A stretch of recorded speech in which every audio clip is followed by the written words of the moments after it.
How's it going, everyone?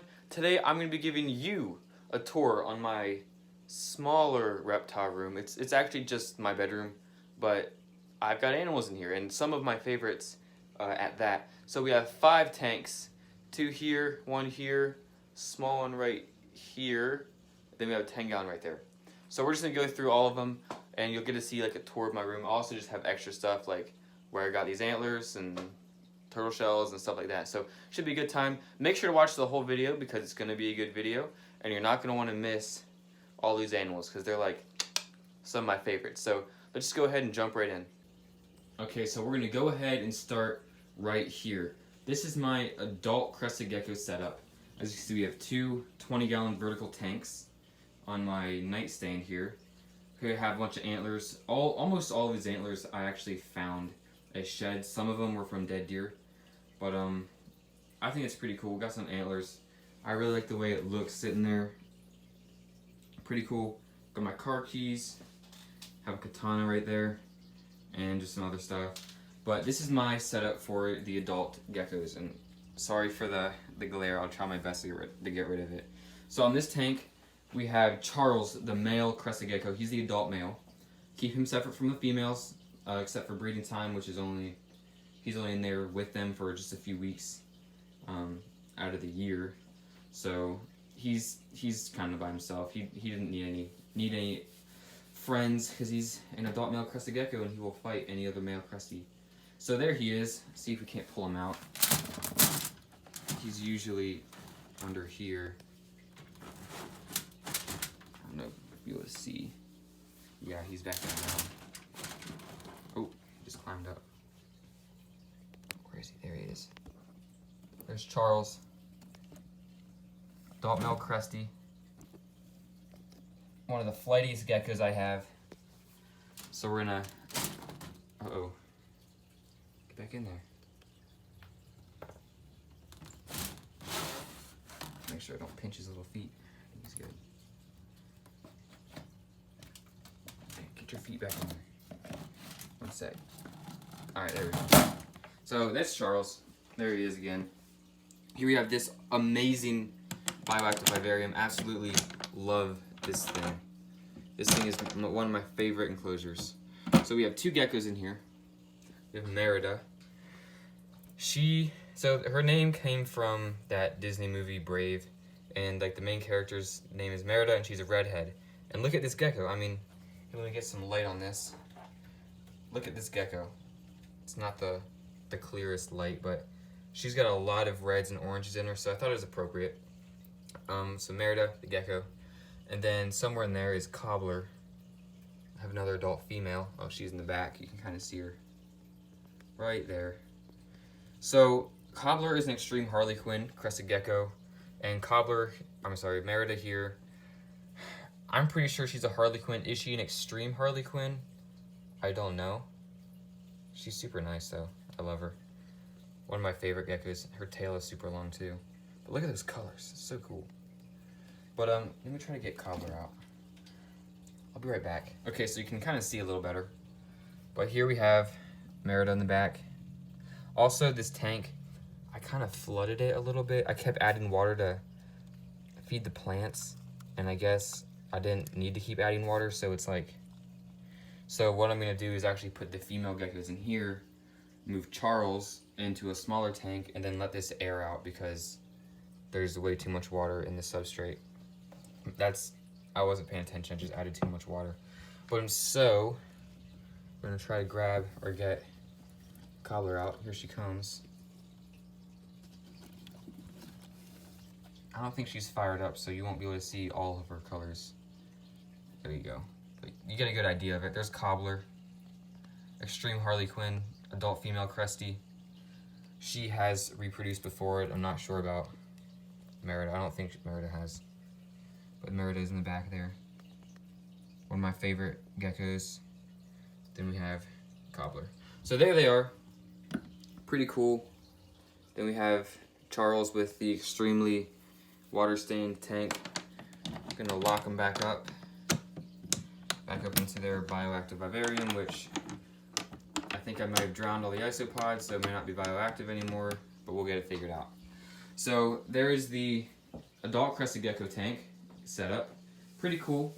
Like it a lot. And then next to him, right over here, we have the Alligator Snapping Turtle, like super tanniny water. But this is the Alligator Snapper enclosure. I don't know where he is at the moment. Hopefully in a spot where I can easily film him because I don't really feel like digging around. But here it is. So we have a bunch of fish in here. Man, the flash. Have a bunch of fish in here. Corridors, cats, smallies, platies, hoping to reproduce. Let's see if we can get the snapper.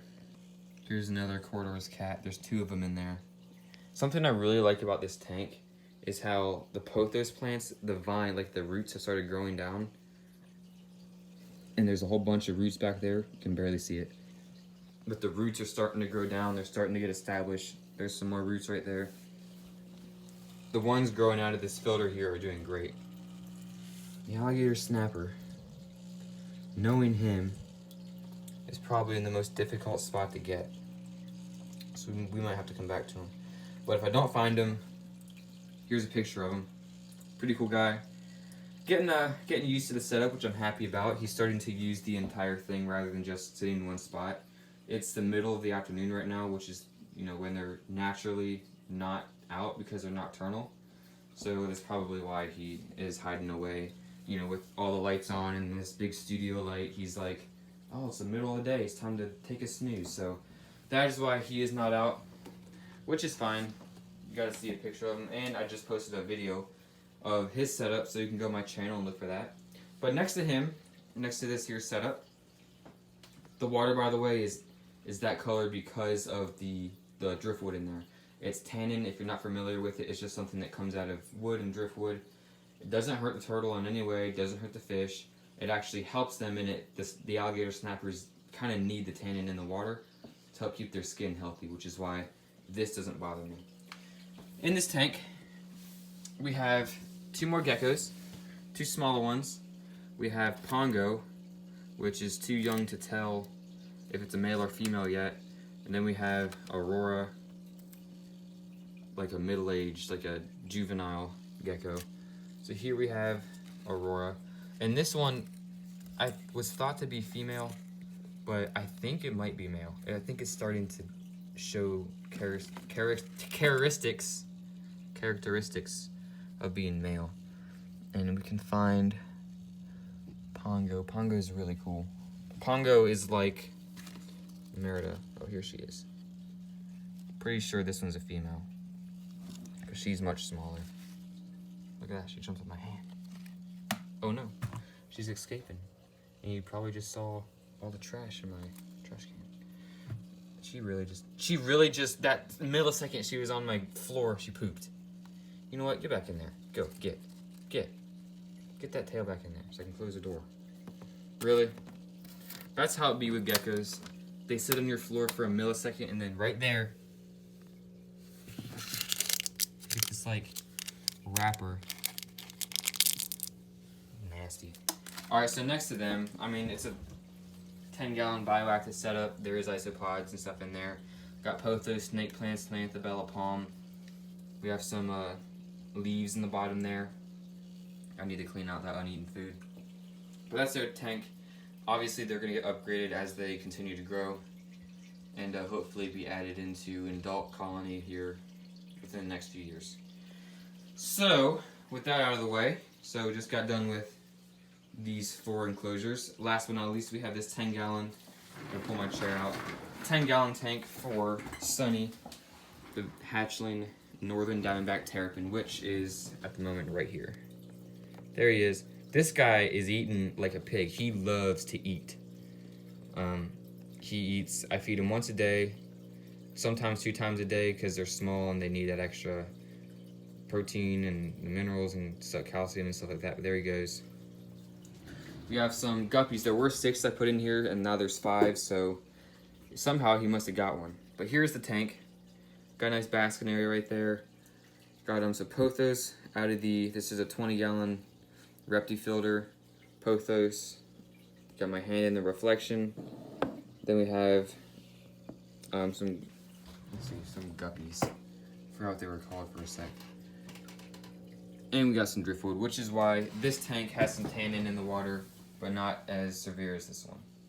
But this one's fine because the snapper needs it. And again, turtles aren't affected by tannins. So I may try to do what I can to get the driftwood to stop releasing tannins for this tank, just because I think it would look better.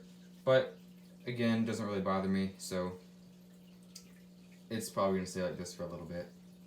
Okay, and that is the reptile room tour. This is my room. I have like 25 other animals downstairs in the actual reptile room, and that video is going to be coming out within the next few weeks. So make sure to keep an eye on that, because the enclosures downstairs are way bigger and way better than just a few tanks. Mark my words. So here's the room again. Thank you guys so much for watching. I hope you enjoyed the video. I hope maybe you learned something or got inspiration for an enclosure that you may be working on. If you have any questions, drop them down below and I'll do my best to answer you. Too bad we couldn't get the gator snapper out. He's in there somewhere. I don't want to disturb him because they're still very new in this enclosure, and I don't want him to be stressed out more than he has to be. So thanks again for watching. I hope you enjoyed this video. Make sure to leave a comment, and if you haven't already, subscribe to the channel, because if you liked this video, I know you'll like others. So thanks for watching, and I'll see you guys next time.